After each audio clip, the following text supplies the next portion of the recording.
there are so many things in life that are grabbing your attention by making out that you have to urgently think or act towards certain things. And in every category of information, politics, financial, economics, the only thing I can think of is like history, where, where there's no urgency because it all happened in the past. So, um, but so many things that are right now: politics, religion, spirituality, um, economics, all that stuff. It's gathering and gathering your attention by triggering you into this idea that everything's urgently needs to be dealt with. And usually it's kind of like because everything's going to fall apart. Everything's falling apart. Everything's going to collapse. Our freedoms are going to be gone.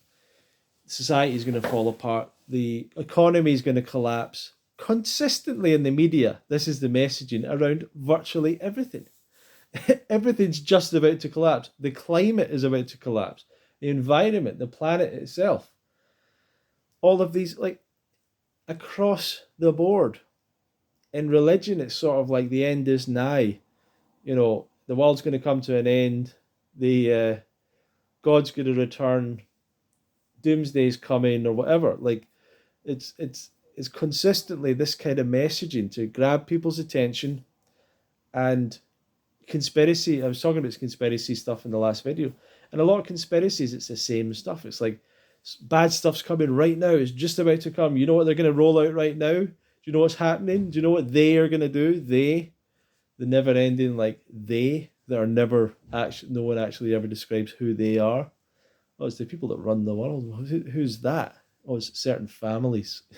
you know so they, but everything is has happened right now. And of course, in the marketing of everything, it's everything has to be right now. Sale on right now, ending now, last day, last thing.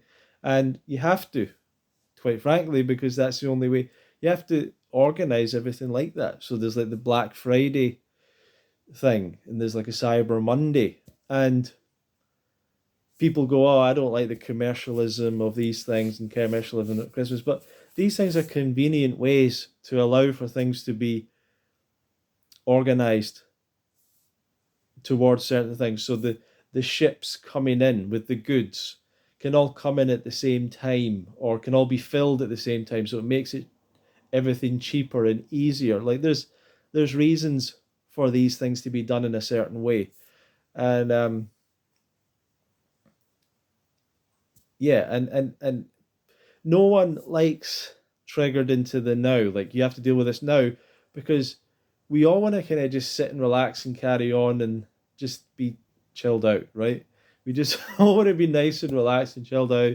Maybe we're watching a film or reading a book, or having a nice conversation or whatever. That's what we really kind of want. We don't want someone to come along and go, "There's a fire happening. We need to go right now," right?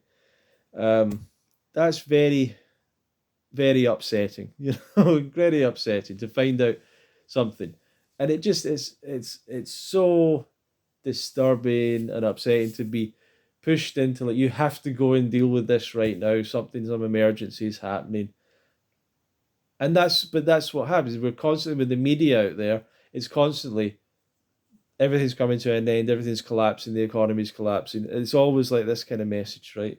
War is coming and all that, and every now and again it's absolutely right, but it can't be right all the time. Like it just consistently, there'll be financial commentators for 15 years that say uh, the economy's going to collapse, recession's coming, recession's coming, recession's coming, recession's coming, and then it eventually does come, and they're like, "Oh, they were right all along."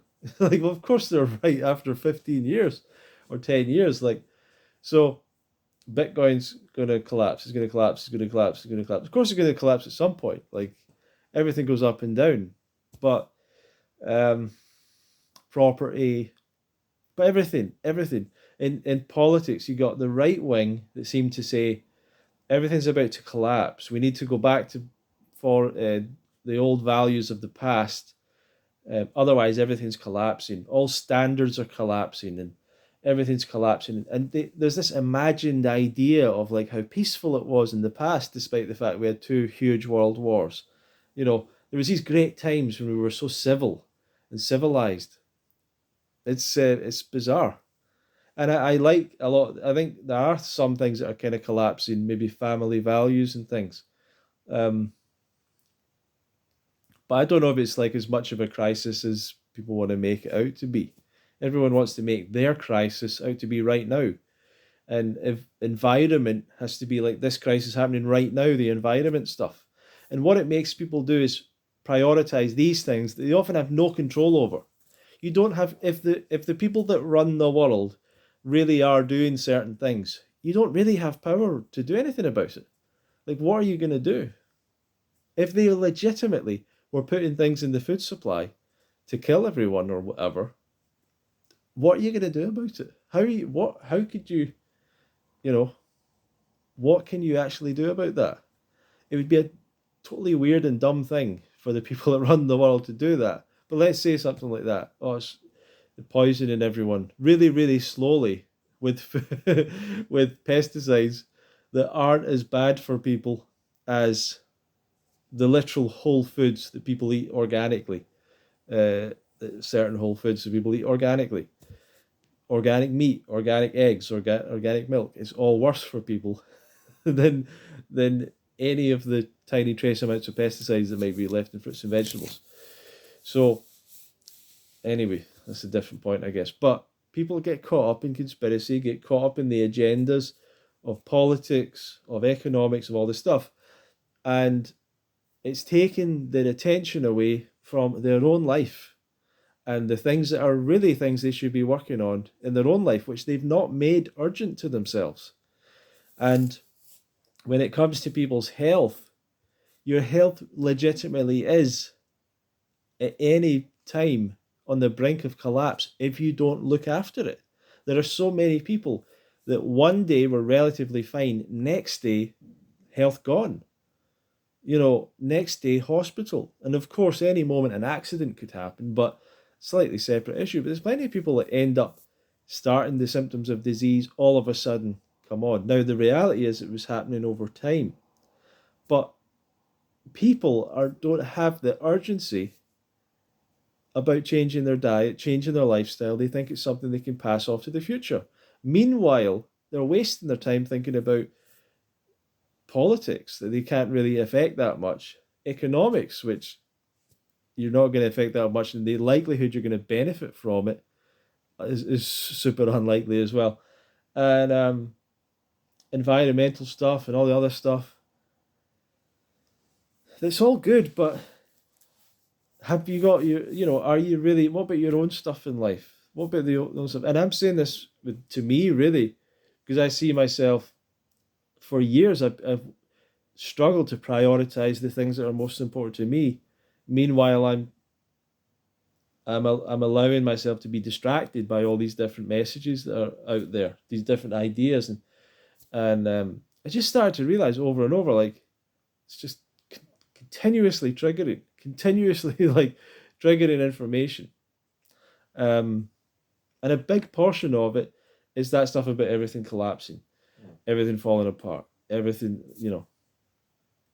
and then a lot of other things is just really triggering information around. I don't know, a lot of the gender stuff, like gender war or whatever you want to call it. So I'll be scrolling through something on TikTok or on YouTube, and all of a sudden it's a woman saying, "You know what the problem is with men," and I'm just like, I just, I don't want to listen to this stuff anymore. Or a man saying, "Oh, the problem with women," like I don't want to hear it. It's like some of that stuff is the most interesting or engaging stuff or whatever you want to sort of hear, but it's all, and the message is always like, once again, it's all this, it's the same thing once again. It's like everything's falling apart, everything's falling apart. All the men are bad, all the women are crazy or whatever. So all of this stuff obviously designed and created to get your attention. People get more and more better at trying to get your attention. And then you lose focus on the things that are really important to your life. So how do we get the attention back on important things, like firstly making sure our health's in a good place? That should always be like one of the main priorities. It is for very few people, because most people wake up and they're like, yep, seem to not be having a disease today. I'll just keep doing what I'm doing and not think about it. People don't put their health, to a place of priority, which is where it really should be. So they just allow it to kind of fall to the background, and then many people get sick eventually. And it takes time for that to develop. And it's only when it becomes urgent that people start to work on it. And even then, they might even try and, even then, people will just live with diabetes for years. And they kind of do something about it, but they don't really do much about it. Like, they maybe lose a bit of weight, but hey, it's bizarre. And really smart people as well, not like unconscious people that can't control their life. Very smart people. It's very sad, it's very strange. So Doug Graham said this thing was, we're asking him about the UK Fruit Fest, about a message to give to people, and he said, develop your urgency. And I always really loved that idea, that message, that people.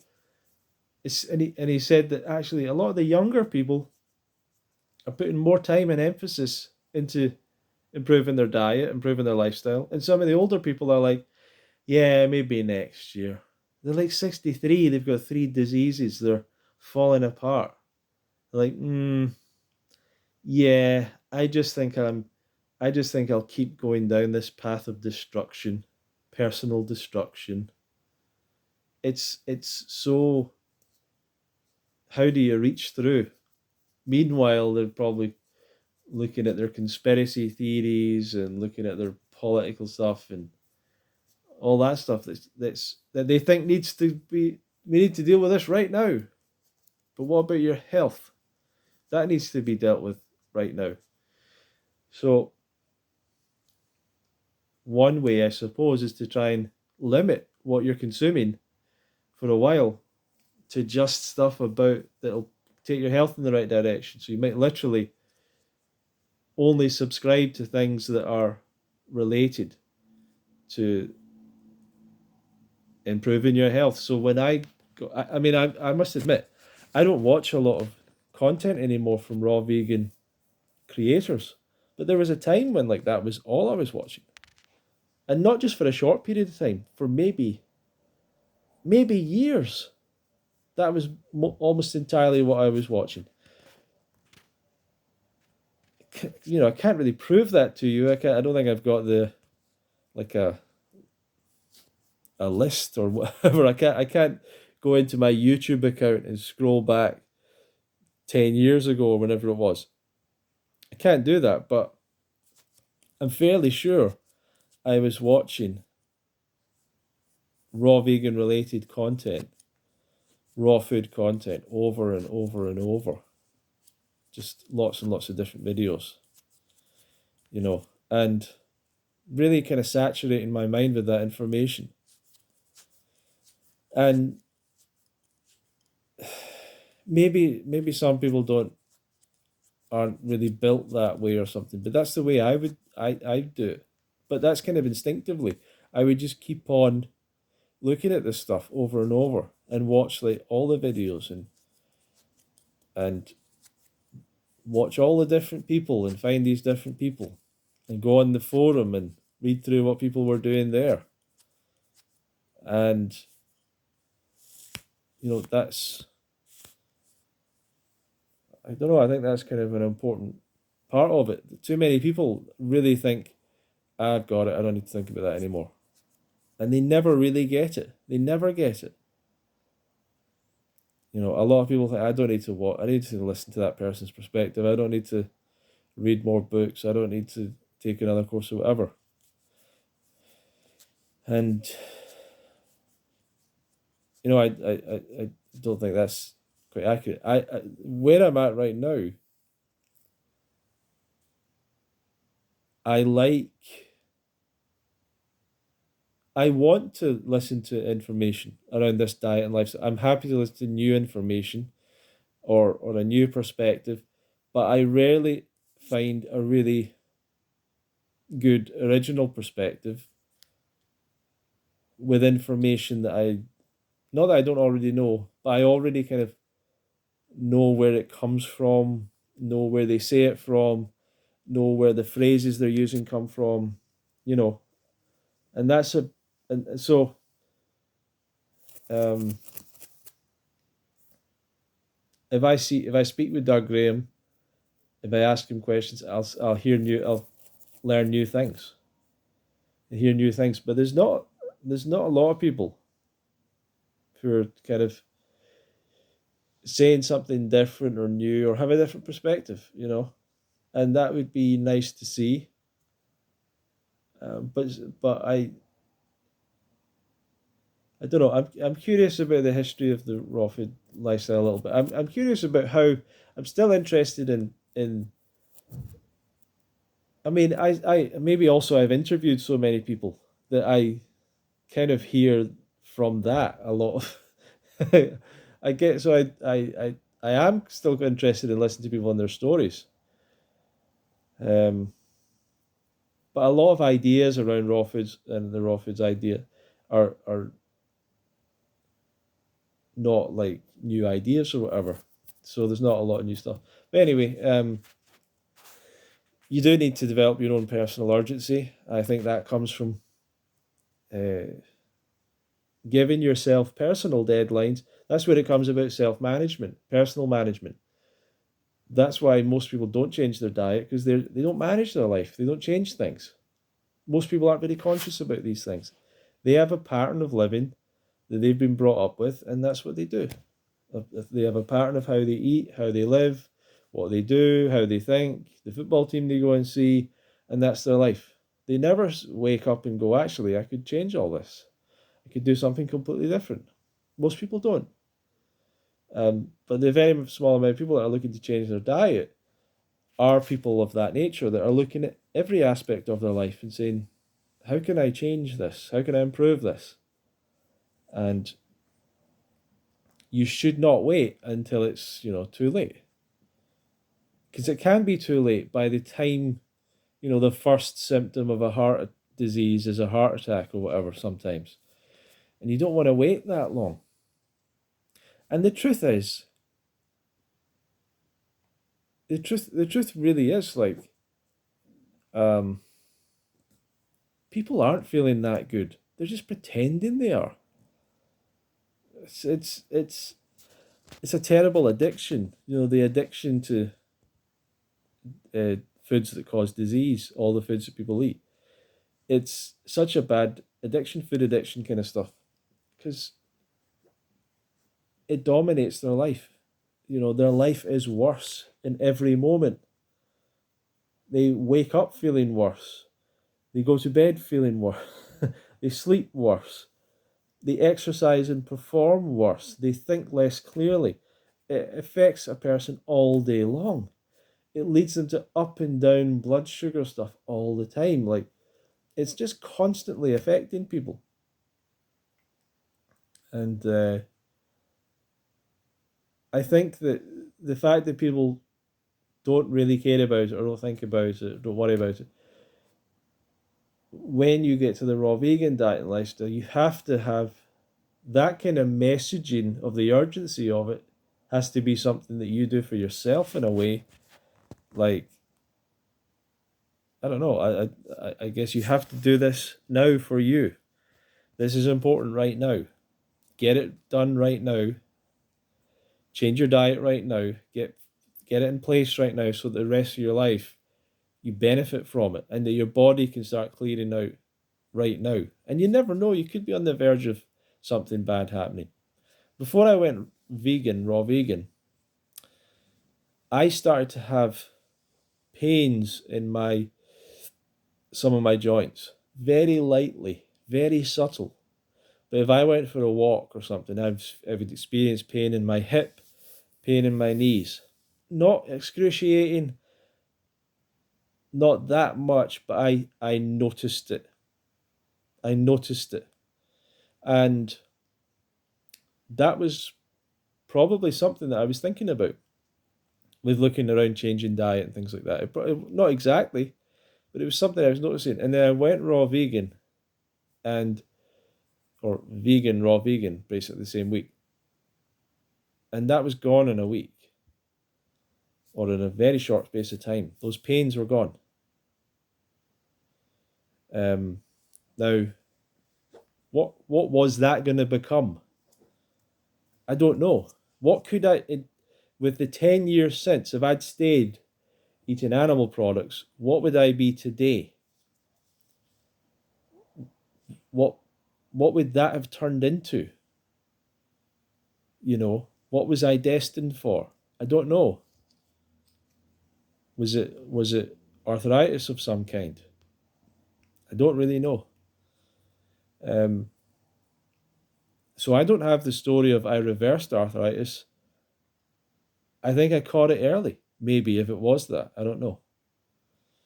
Maybe it was just muscle pains. Maybe it wasn't like anything to do with the bones or whatever it is that arthritis is related to. Maybe it was just muscle pains. And I was just unfit. Maybe that's all it was. But that would be a bit weird that it just kind of went away in a week and didn't happen anymore. So to me, I think you've got to stop these things early, way before they become urgent. But the truth is, it is urgent. And the diseases and the things are developing.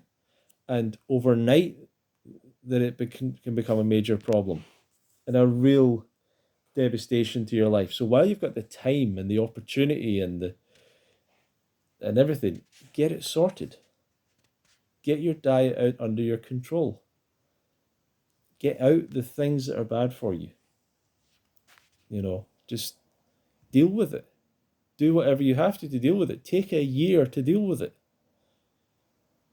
Or the next 2 years. Probably 2 years is a better time frame. The next 2 years, your project is you're gonna make these changes.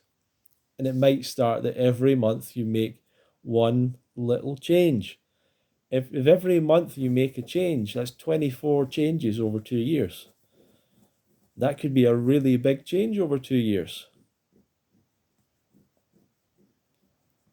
And a lot of people think they'll do it overnight or do it in a week. It's not always the best way of doing it. Trying to think you can rush it and everything. So yeah, that's something to think about. Getting that urgency. I was sitting today. I've got plastic bags. Plastic bags you get from the supermarket. So if I shop, I only really use one bag. And usually I take a bag, I go to the shop, I fill the bag, and I take stuff home. But every now and again I forget and I have to buy a bag or whatever. And there was a collection of bags in the cupboard. And I went through that because I was going to recycle them all, which I did this morning. And it was way more bags than I thought. Now, in my mind, I'm like, I just always take a bag. And then if I don't, sometimes I get a bag. And it's like rare that I get a bag. Right? But there was tons of bags. I wouldn't say it was 100. But it was like, must have been 50, 60, 70. Now, how is that accumulated to that many bags? When in my imagination, I take one bag, I use it, and I rarely ever buy another bag or use another bag, right? But it's accumulated over the course of less than 2 years to like tons of bags, right? And that's a good analogy for like your life. What could happen in 2 years, in 1 year, if you just make these little changes every day, every week, every month? If you actually plan it out over 2 years, rather than I'm going to do 30-day juice fast, Why not write out a 2-year program? Okay, what do I want to get to? I want to get to this kind of diet, this weight, I want to be this active and fit. Okay, that's my goal. Right, so what steps am I going to take to get there? I'm going to start, gonna I'm going to commit to 5 minutes of walking every day. I'm gonna join a gym second month or whatever. I'm gonna find a sport that I enjoy and join a club or something. Um, I'm gonna try and eat fruit first every morning. Next month, I'm gonna cut out dairy products. Next month, I'm gonna cut down on something. Next month, I'm gonna, you know, think like make it like a gradual kind of boring process that actually works. So I'm saying develop your urgency, but I'm kind of just saying the urgency of taking action. It doesn't mean that the action is right. Like, okay, I'm going to juice fast right now. No, it's starting to make the commitment of making the changes. So that's a little message of today. Thank you for joining me today. Feel free to subscribe and like and share. Leave your comments below. Thank you very much, everyone.